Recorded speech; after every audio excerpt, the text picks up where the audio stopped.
त्या महिलेची लूट आहे। उलट आपल्या हातून आपल्या गावातल्या आपल्या तालुक्यातल्या महिलांची सेवा होणार आहे असं समजून तुम्ही महिलांना न्याय द्या आणि तुमच्या सुद्धा जे काही आपण मानधन ठरवलेले आशा सेविकाला त्याच पद्धतीने तुम्हाला पण परफॉर्म मानधन देण्यासाठी मी प्रयत्न करते।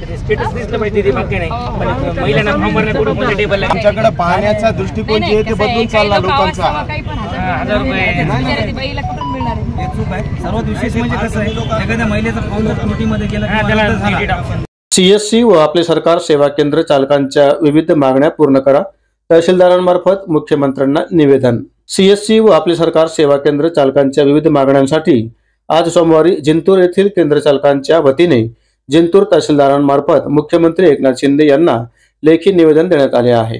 सीएससी व आपले सरकार सेवा केंद्र चालकांना दरमहा 20,000 रुपये मानधन देण्यात यावे। सन 2011 पासून ते आजपर्यंत मिळणारे शेअरमध्ये वाढ केली नसून ती शासनाने वाढ करून देण्यात यावी। लाडकी बहीण योजनेच्या शासन निर्णयामध्ये सीएससी व आपले सरकार सेवा केंद्र चालक यांना देण्यात येणारा मोबदला याबाबत कुठलाही उल्लेख नाही व त्याचे योग्य ते प्रशिक्षण देण्यात यावे, त्याची वेब लिंक उपलब्ध करून देण्यात यावी, तसेच सर्वांसाठी खुली करण्यात यावी। यासाठी तसेच विविध मागण्यांसाठी जिंतूर येथील सीएससी केंद्र चालकांकडून तहसीलदारांमार्फत मुख्यमंत्री यांना लेखी निवेदन देण्यात आले आहे। या निवेदनावर सीएससी व आपले सरकार केंद्र चालक संघटनेच्या पदाधिकाऱ्यांच्या सह्या आहेत। आंदोलनासाठी परभणी जिल्हा प्रतिनिधी शेख अहमद यांची रिपोर्ट। जिंतूर तालुक्यातील सर्व आपले सेवा केंद्र आणि सीएससी चालक या ठिकाणी उपस्थित आहेत।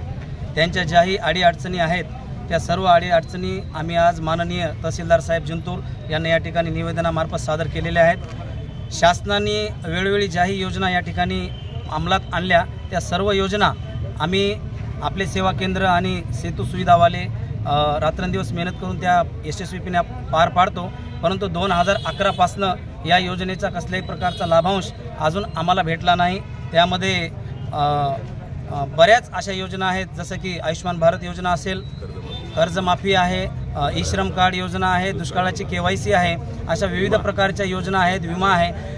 ज्याप्रमाणे तरतूद केलेली आहे त्याप्रमाणे लाभांश अजून कोणत्याही या ठिकाणी केंद्र चालकाला भेटला नाही।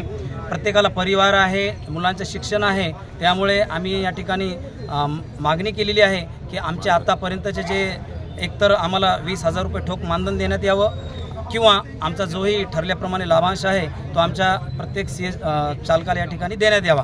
त्याचप्रमाणे आता जे लाडकी बहीण योजना आहे त्याचं सुद्धा ॲप आलेलं आहे, परंतु हे ॲपसुद्धा त्याला कसल्याही प्रकारची सिक्युरिटी नाही आहे आणि कसल्याही प्रकारचं एडिट करण्याचं ऑप्शन नाही आहे। जर एखाद्या महिलेचा तो फॉर्म चुकला किंवा रद्द झाला तर त्याला पुन्हा कसं एडिट करायचं असं कसल्याही प्रकारचं क्लॅरिफिकेशन नाही।